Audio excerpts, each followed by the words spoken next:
just blows my mind. Because last week to next week is nowhere to be found. It's all a mental landscape, yeah? So we're producing a feeling of contraction by thinking of yesterday and tomorrow. Now, I don't get produced, that contraction doesn't get produced here by you thinking of yesterday and tomorrow. It seems to have an idea of me being the thinker of yesterday and tomorrow to have an effect on this. Yeah, it's mind-boggling. I have total immunity to what's going on in your head as long as I see it as your head. That same activity, if held as mine, could have a huge amount of power over me. So let's not believe it's thoughts or feelings. They're not doing it. It's a sense of mind, yeah? Sense of mind, the sense of being the owner and the doer thereof. When you own something here in the dreaming, it now has the ability to own you. That's what goes on. So if you believe you're the thinker, the thoughts can ruin your day. It's serious, watch it. I mean, it's like a,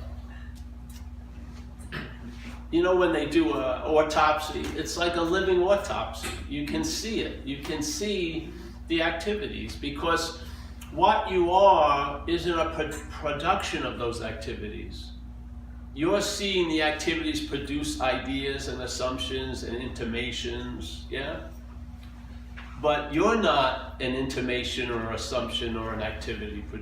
You know, you're seeing or awareness, yeah, untouched, unclaimed, undirected, just available at all times, right where we are. And in that, as that is the starting point, you can see what comes after that, yeah. You can see the thought system, yeah. You can see the claiming of feelings. You can see the assumption that you're the doer when any doing is noticed, yeah. You can see it. And then by seeing it, and you don't have to see it that much, by seeing it, there's a subtle intimation that you must be something other than what's being implied by all that, because you're seeing all of it, yeah? In other words, you're not seeing it from the end production line, you're seeing the production line, yeah? And this is the trick with the selfing, is the selfing, to say it so beautifully, is like this guy in LA, I always bring it up. He's heard this before, so he was saying, all right, Paul, let's call it Pauling. Yeah, he says, all right, Paul, on a normal day, how much is Paul Pauling? Is he 70%, 80%? If it's a good day, is 10%?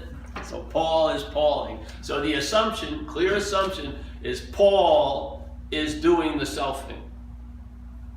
And therefore, it sounds like Paul could stop doing the selfing, yeah? And what happens when Paul can't seem to stop the selfing?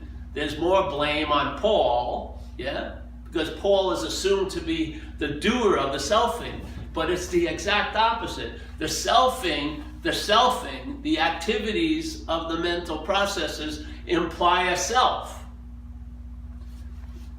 The self is derived from the selfing. It's not the self doing the selfing, it's the selfing that's being used to imply the self. When it works, it gets implied to be before the selfing, and then it's your seeming and narrated experiences. The selfing is driving me crazy, or I'm selfing all day. Yeah? You don't see it? It's a perfect anatomy of the event. That which comes after, which is Paul, is implied to be before. Paul, the idea of Paul gets produced by the claiming of thinking, hearing, feeling, selfing, all this. When it works, seemingly, that Paul, the self, gets implied to be before, and then I'm the one that's been doing it all. I'm the one who's seeing, I'm the one who's feeling, I'm the one who's tasting, I'm the one who's touching. That's the little magical trick. So now that's your new starting point. All right, this is the assumption. Paul is the one who's conscious. So now Paul goes, I think I'm less conscious than Bill, let's say. And therefore the drive to become more conscious gets motivated, yeah? So now Paul, that has assumed that he's conscious, has also assumed it can be less conscious based on what? Based on Paul doing or not doing shit, which Paul becomes the fucking center of everything. So it's based on Paul. See, My being more conscious is based on Paul, and my basic condition of being less conscious is based on Paul. What is that but fucking playing God? Paul now becomes the God. Even concerning consciousness, where there isn't more or less. This aperture can open up more, so it looks like you're more conscious, but there's not more consciousness. You know what I mean? There's not, just because the camera, you open it up and it's letting more light in, doesn't mean there's more light. There's tons of light. But the light has to move through the camera, so if the aperture is shut down, it doesn't access the light to produce the picture. So you open the aperture opens, and then more light comes in and you see things clearer.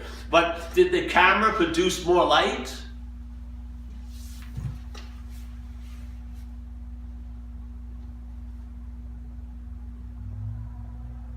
And then if the camera, it produced less light.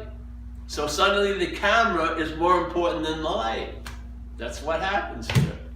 The idea of Paul becomes more important than the Buddha, the light, and the mind. And now Paul is the one that's going to say, or pontificate, or be the authority of how close you are to the Buddha, light, and mind, or how far you are. And I bet you it's going to lean more towards the far side.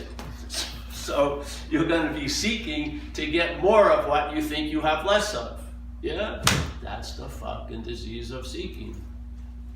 It's based on a premise. You're lacking something, so therefore I need to get more of something.